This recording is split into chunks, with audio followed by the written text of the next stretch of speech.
નમસ્કાર દર્શક મિત્રો, ધ લોકસત્તા શોમાં આપનું સ્વાગત છે। વર્ષ 2026 ટેકનોલોજીની દુનિયા માટે મોંઘવારીનું નવું વર્ષ સાબિત થવા જઈ રહ્યું છે, કારણ કે આપણે જે પણ ગેજેટ્સનો ઉપયોગ કરીએ છીએ તેની કિંમતોમાં અસહ્ય વધારો થવાની પૂરેપૂરી શક્યતા છે। આ ભાવ વધારા પાછળનું સૌથી મોટું અને નિર્ણાયક કારણ રેન્ડમ એક્સેસ મેમરી એટલે કે રેમની કિંમતોમાં થઈ રહેલો તોતિંગ ઉછાળો છે। આ આર્થિક સંકટની શરૂઆત ઓક્ટોબર 2025થી થઈ હતી અને ત્યારથી અત્યાર સુધીમાં રેમની કિંમતો બમણાથી પણ વધુ વધી ચૂકી છે। રેમ એક એવું અત્યંત જરૂરી ઘટક છે જે માત્ર કોમ્પ્યુટર કે સ્માર્ટફોન પૂરતું મર્યાદિત નથી, પરંતુ તે સ્માર્ટ ટીવીથી લઈને જટિલ મેડિકલ ડિવાઇસ અને કાર સુધીના દરેક આધુનિક ઉપકરણોમાં અનિવાર્ય ભાગ તરીકે કામ કરે છે।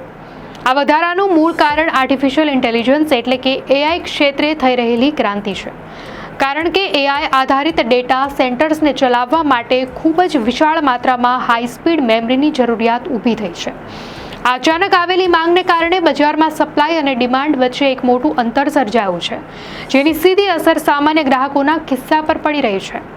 જાણીતી કોમ્પ્યુટર ઉત્પાદક કંપનીના મેનેજર આ સ્થિતિ વિશે જણાવતા કહે છે કે હાલમાં તેમની મેમરીની પડતર કિંમતોમાં 500% જેટલો ધરખમ વધારો જોવા મળી રહ્યો છે, જે થોડા મહિનાઓ અગાઉની સરખામણીએ કલ્પના બહારનો છે।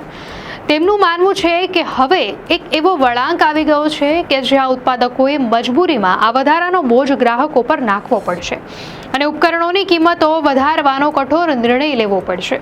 કોઈ પણ ડિજિટલ ઉપકરણમાં રેમનું કામ પ્રોસેસર માટે જરૂરી ડેટા અને કોડને કામચલાઉ રીતે સ્ટોર કરવાનું હોય છે, અને રેમ વગર કોઈ પણ પ્રોસેસિંગ શક્ય નથી।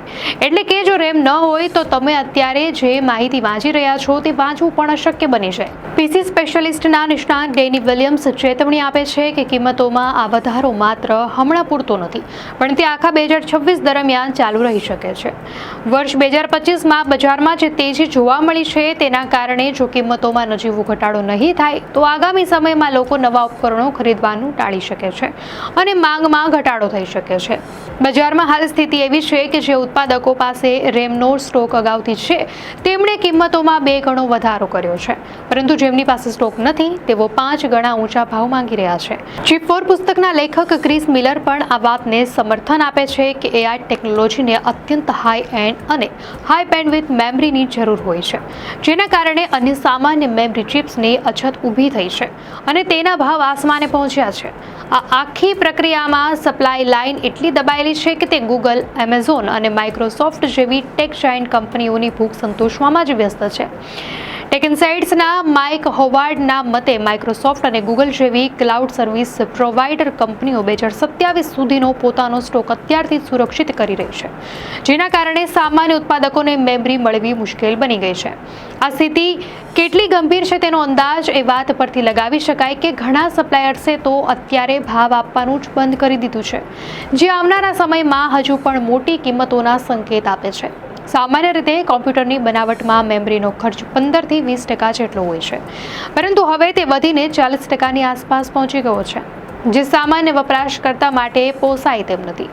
આ પરિસ્થિતિને કારણે હવે ગ્રાહકોએ બેમાંથી એક વિકલ્પ પસંદ કરવો પડશે, કાં તો તેઓ મોંઘા ભાવે નવું ઉપકરણ ખરીદે અથવા તો તેઓ જૂના અને ઓછી ક્ષમતા ધરાવતા ગેજેટ્સથી ચલાવી લે।